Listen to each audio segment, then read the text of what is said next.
CM की कुर्सी गई है तो हम क्या, दिल्ली की कुर्सी हमारी रहेगी। हर एक स्टेशन पे बंगलो बनाकर, हर एक स्टेशन पे बंगलो बनाकर, चांदी के दरवाजे खिड़की लगाकर, चांदी के दरवाजे खिड़की लगाकर, लिख दूंगा रबड़ी निवास। मत हो तू रबड़ी उदास, मत हो तू रबड़ी उदास, मत हो तू रबड़ी उदास। उन्हें वोटर की वो गिनती पुरानी याद आती है, जो सत्ता पाकर जनता की खबर लेते नहीं उनको, जो सत्ता पाकर जनता की खबर लेते नहीं उनको। इलेक्शन पास आता है तो नानी याद आती है, इलेक्शन पास आता है तो नानी याद आती है, तो नानी याद आती है। हमारे मनोज साहब ऐसे नहीं है, वो जमीन से जुड़े हुए हैं, इसलिए जमीन से एक बार जोरदार ताली बजा दीजिए आदरणीय विधायक महोदय जी के लिए। दोस्तों, बड़े बड़े कवि बैठे हैं यहाँ पर, बहुत बड़े बड़े हैं, लेकिन मैं मानता हूं कि बड़े तो आप हैं, क्योंकि तराजू का जो पल्ला भारी होता है वो हमेशा नीचे रहता है। एक बार अपने सम्मान में ताली बजा लीजिए। चार पंक्ति फिर पढ़ता हूं। बाहमी मोहब्बत का सिलसिला नहीं होता, चाहे कोई मौसम हो खुशनुमा नहीं होता। घर वही बिखरता है रेत की तरह सागर, घर वही बिखरता है रेत की तरह सागर, जिसमें कुछ बुजुर्गों का मर्तबा नहीं होता, कुछ बुजुर्गों का मर्तबा नहीं होता। यूं ही मिला जुला मैं अपना सुनाते रहूंगा, शायद कोई आपके दिल तक पहुंच जाए। चार पंक्ति फिर पढ़ता हूं। जिसमें कुछ बुजुर्गों का मर्तबा नहीं होता। एक मतलब दो शेर पढ़ता हूं, हिफाजत कर लेना। जो उसूलों से हट गए होंगे, जो उसूलों से हट गए होंगे, हिफाजत कर लेना इन पंक्तियों की। है जो उसूलों से हट गए होंगे, कितने टुकड़ों में बट गए होंगे, कितने टुकड़ों में बट गए होंगे। और जब वो सरहद से घर गया होगा, जब वो सरहद से घर गया होगा, उससे बच्चे लिपट गए बच्चे लिपट गए होंगे। जब वो सरहद से घर गया होगा, उससे बच्चे लिपट गए होंगे। और आज जो मंचों की हालत है आप सभी जानते हैं। मंच कह रहा है शानो अजमत मेरी घटाने में, शानो अजमत मेरी घटाने, शानो अजमत मेरी घटाने में, कद तुम्हारे भी घट गए, कद तुम्हारे भी घट गए होंगे। यहीं से मैं गीत का मुखड़ा हाजिर करता हूँ, क्योंकि यह कवि सम्मेलन दो दौर का है, तो दूसरे दौर में आपसे फिर मुखातिब होऊंगा। गीत का मुखड़ा हाजिर करता हूँ कि हमारा देश कैसा है। ये और बात है कि हमने इस देश को कैसा बना दिया। गीत का मुखड़ा हाजिर कर। हंसी फूलों का है गुलदान, निराला मेरा हिंदुस्तान, हंसी फूलों का है गुलदान, निराला मेरा हिंदुस्तान। वतन है संत तुलसी का, गुरु नानक का, गौतम का, यही हिंदल वली ख्वाजा मोइनुद्दीन रहते हैं। कहीं मंदिर, कहीं मस्जिद, कहीं गिरजा, गुरुद्वारे, यहाँ हर हर कदम रूहानियत के गुल महकते हैं। तो गुरुवाणी कहीं गूंजे, कहीं कारी पढ़े कुरान, हंसी फूलों का है गुलदान निराला मेरा हिंदुस्तान, हंसी फूलों का है गुलदान निराला मेरा हिंदुस्तान। तो कहीं सत्संग भजन कीर्तन, कहीं सत्संग भजन कीर्तन, कहीं पर नात कव्वाली, कहीं सत्संग भजन कीर्तन, कहीं पर नात कव्वाली। यहाँ के लोग मिलजुल कर मनाए ईद दिवाली, यहाँ के लोग मिलजुल कर मनाए ईद दिवाली। हर एक सूबे में एक अपना अलग पकवान बनता है, हर एक सूबे में एक अपना अलग पकवान बनता है। सजा दो सबको थाली में तो हिंदुस्तान बनता है। फिर से भाई ये बंद कर दे। वाह वाह वाह वाह वाह।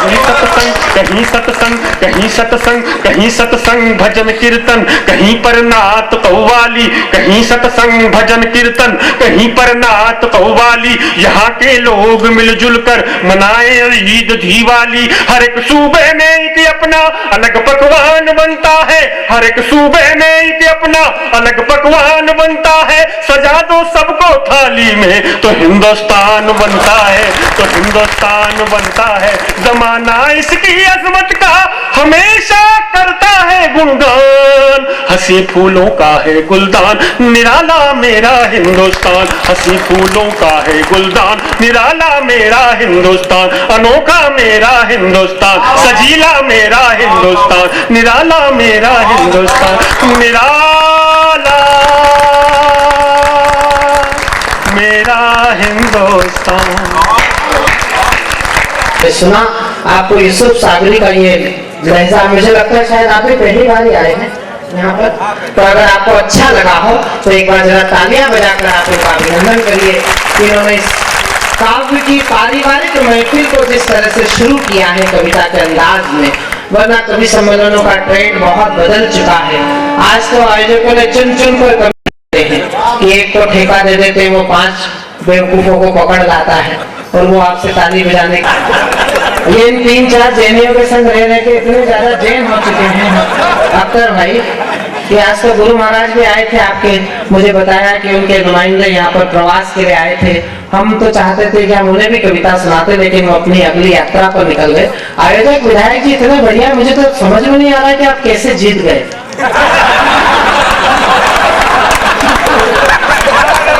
और इनमें किन किन ने आपको वोट डाले और कैसे डाले और आपसे क्या क्या तय किया होगा। ये 3-4 जनों ने मिलके ये बोला ना निराला हिंदुस्तान, हिंदुस्तान को कभी खतरा है ही नहीं। हिंदुस्तान बड़ा अजीब गरीब देश है, मतलब अजीब प्रकार का गरीब देश। अब देखो कविता में सुना रहा हूँ, शूटिंग आपकी कर रहा है।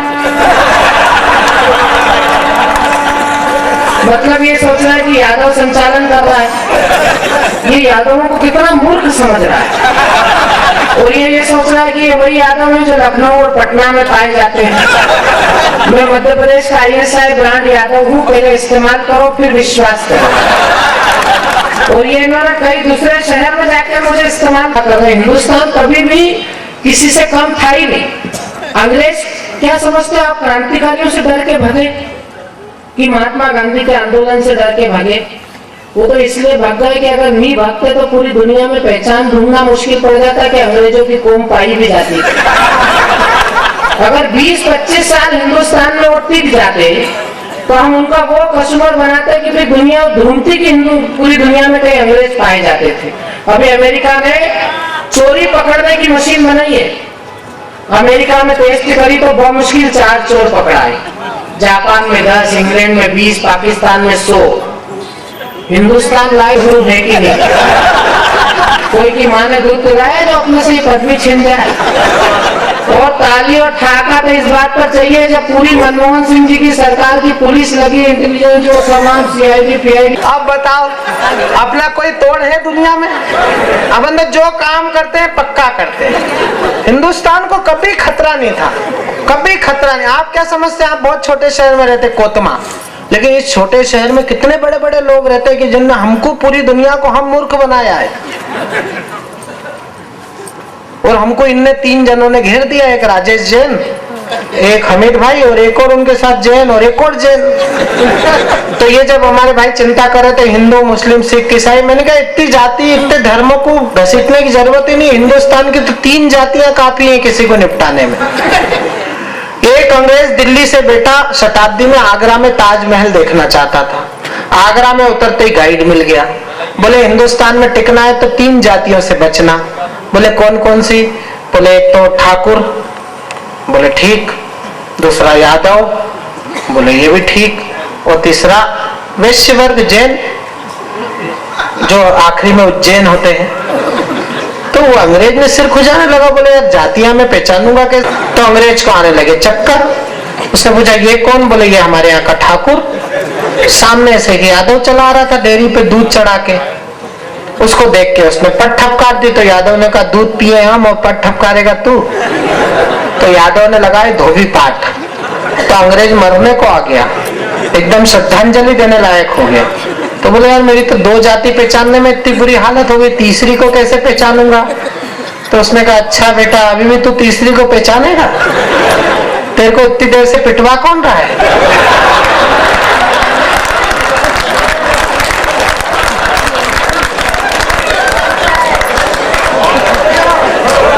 अब बताओ इस देश का कोई क्या बिगाड़ सकता है?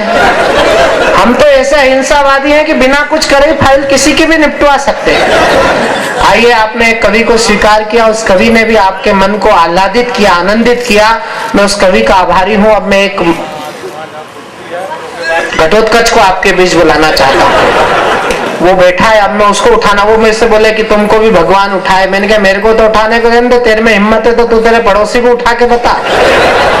और इस उठाने बिठाने के चक्कर में अगर वो तेरे ऊपर बैठ गया ना तो सुबह तेरे घर बैठने जाना पड़ेगा। आलोक शर्मा से मैं निवेदन करता हूं कि अपना स्थान छोड़े और माइक पर आए। वो कोई यहाँ जिमने नहीं आए हैं, कविता सुनाने आए हैं। और यूसुफ सागर के बात सुना रहे हैं। तो प्याली से तुम पी चुके, अब लोटे की बारी है। इस पतले कवि ने कविता पढ़ी, अब इस मोटे की बारी है। जोरदार तालियां बजाइए भाई आलोक शर्मा। बढ़िया संचालन करत है।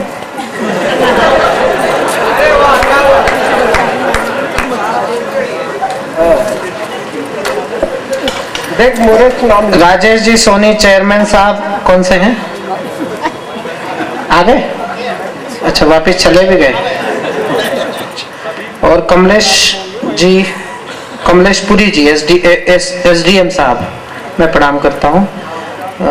हम ऐसा कोई काम नहीं करेंगे कि हमें आपके अधिकार क्षेत्र में आना पड़े।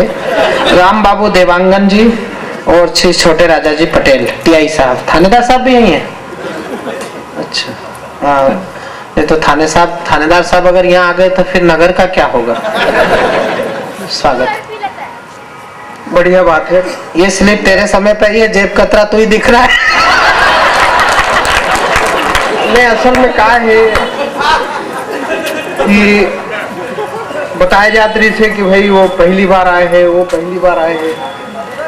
अब वो सब जन तो कई बार आ चुके हैं। बार भेजे हैं कि हम आगे हम करके।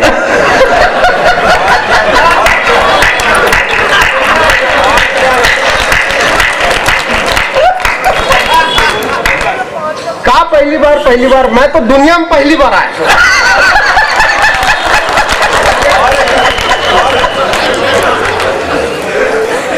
अरे आदमी कहीं भी चले जाते, कहीं भी आ जाते हैं, क्या है, कोई परेशानी नहीं है। कई जन आवत है, अभी कोई दिक्कत वाली बात नहीं है।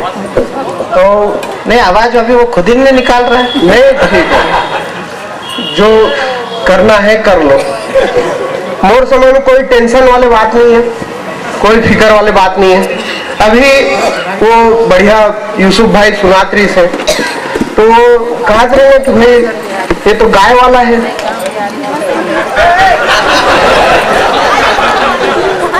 तब वो इसमें एक टाइप बस मैं बोले नहीं भाई मैं खाए वाला। अच्छा यूसुफ भाई का है कॉन्फिडेंस के कवि है। तो कुछ दिन से एक जन भैया घायल पड़ी, महाराज आदमी हो, बावन आदमी पैदा ही एक स्थिति हो समझाए खाते मैं बोले कॉन्फिडेंस यार दो टाइप के होते। एक तो वो टाइप के होते जिला बोलते लोअर कॉन्फिडेंस,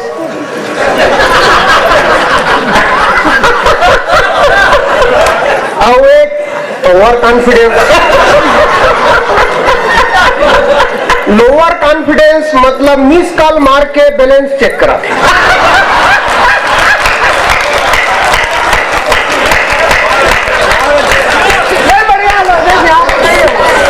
और ओवर कॉन्फिडेंस मतलब 72 साल के डोकरा रिंगटोन बाजा थे, बचना आए हसीनो तो मैं आ गया। बढ़िया बढ़िया। अभी राजेश जैन जी यहाँ से निकल गए, फिर आए उमर। एक जगह गए ना मैं, इसने एक जन बार बार घेरी बेरी होती आना जाना आना जाना। मैं बोले कहाँ हो गए, कैसे हो गए? तुम्हें चैन नहीं है? बैठ नहीं सका? कहा तो नहीं भाई, अब वो कवि संग कवि पूछ डाले तो कवि टाइप के जवाब दूं करके बोला, पुलिस नहीं बोला कहा है बहुत जोर से भ्रष्टाचार लगे। इशारा में समझाल पड़ते।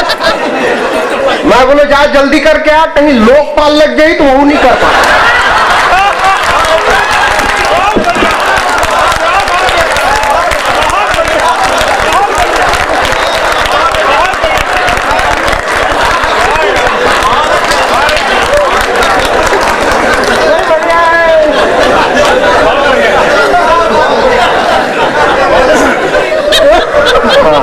नहीं बैठ जा भैया, हामिद भैया, और कोई कवि नहीं आने वाला है अब। देखा थे कौन आते कौन आते, कोई टेंशन वाली बात नहीं है। मंच ला प्रणाम करो। कवि का इंतजार नहीं कर रहे, सरिता शर्मा का। अब ओकर आगू में कुछ लगे है, पीछे में तो मन शर्मा।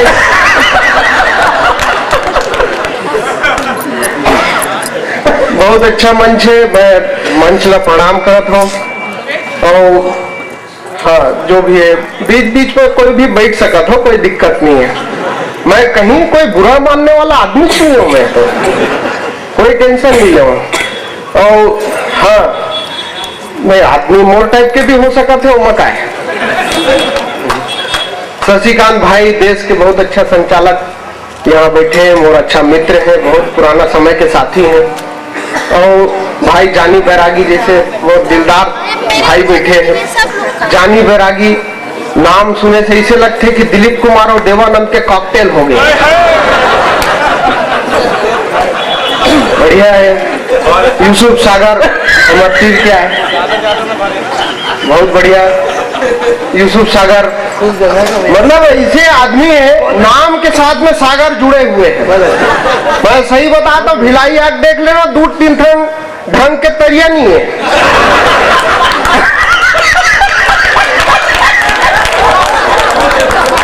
फिर आदमी कॉन्फिडेंस वाला सागर रखे, इसको कहते हैं कॉन्फिडेंस। कॉन्फिडेंस ये अभी समझ लो बाल वाला कवि खड़े हो रही से, और बाल कलाकार रही से पिक्चर अब शुरू हुआ थे, हीरो अब आ चुके हैं। खबर की ये मंच के सबसे स्मार्ट कवि मैं हूं।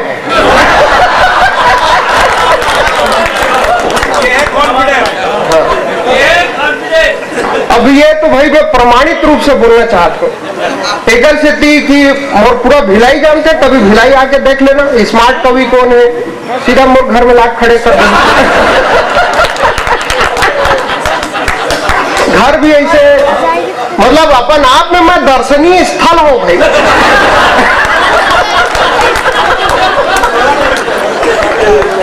दर्शन मतलब क्या है कि प्रमाणित रूप से हो, ऐसे कोई मतलब फोकटौहा नहीं बोला था। फोकटौहा क्या है कि मोर भाई जो है ना, वो बोला अभिषेक बच्चन से कम नहीं माने। इधर कारण ये है कि वो अपन आप ला ऐश्वर्या राय से ज्यादा ही समझते। ये सब देश के चोटी के कवि है, मैं बिना चोटी के हूँ। ये सब सिद्ध प्रसिद्ध है। इधर मन के बीच में मैं तो कोई काबिल ही नहीं सिवाय तारीफ के।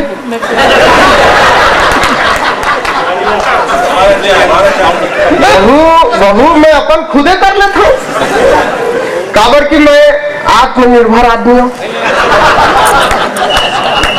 सेल्फ डिपेंड, पूरा तरीका से सेल्फ डिपेंड। मैं तो अत्यधिक सेल्फ डिपेंड हूँ कि एक घाव जब मैं बिहाव करे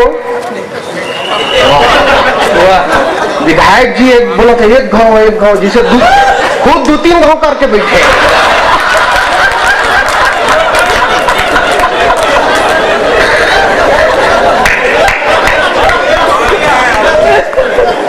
भैया मैं सही बताता हूँ, एक घाव में